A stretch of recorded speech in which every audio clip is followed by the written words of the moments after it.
Давайте исцелим этот мир для будущих поколений. Пусть в нем не будет места войне, наркотикам, смерти на дорогах. Молодежь Абхазии разного возраста приняла участие в социальном проекте под говорящим названием «Heal the World» по одноименной песне Майкла Джексона, что в переводе означает «Исцели мир».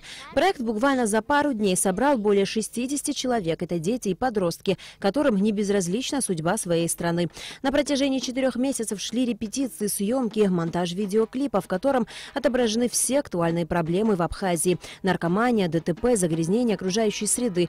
Автор, сценарист, организатор и режиссер проекта, педагог по английскому языку Ульяна Романихина, не только успешно преподает, но и готовит детей к международным олимпиадам. Главная цель проекта – донести до общественности, что все проблемы решаемы, стоит лишь объединиться. В данном проекте мы решили отобразить все проблемы наболевшие, которые происходят не только в нашей стране, но и во всем мире.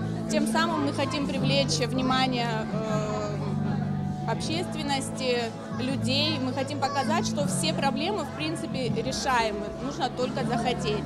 И наша неравнодушная молодежь Абхазии решила собраться и таким образом показать, что у нас происходит. Ученики младших классов, старшеклассники, студенты поют знаменитую песню Майкла Джексона на 3 языках – абхазском, русском и английском.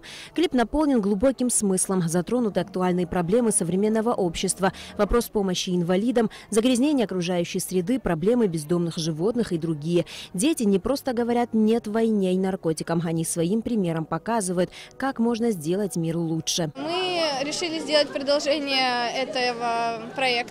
Мы решили запустить хэштег Heal the World на 3 языках, чтобы люди делали добрые дела и выкладывали это в соцсети.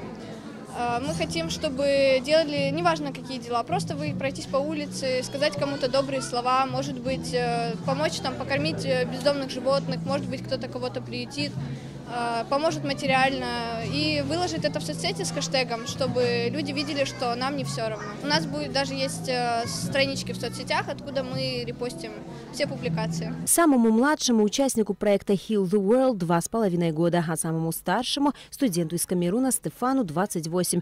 Но это не предел, ведь каждый из нас может стать частью одного большого доброго дела, посильной помощи окружающим, тем самым сделав мир светлее. Клип на песню Майкла Джексона авторы проекта планируют продвигать на YouTube.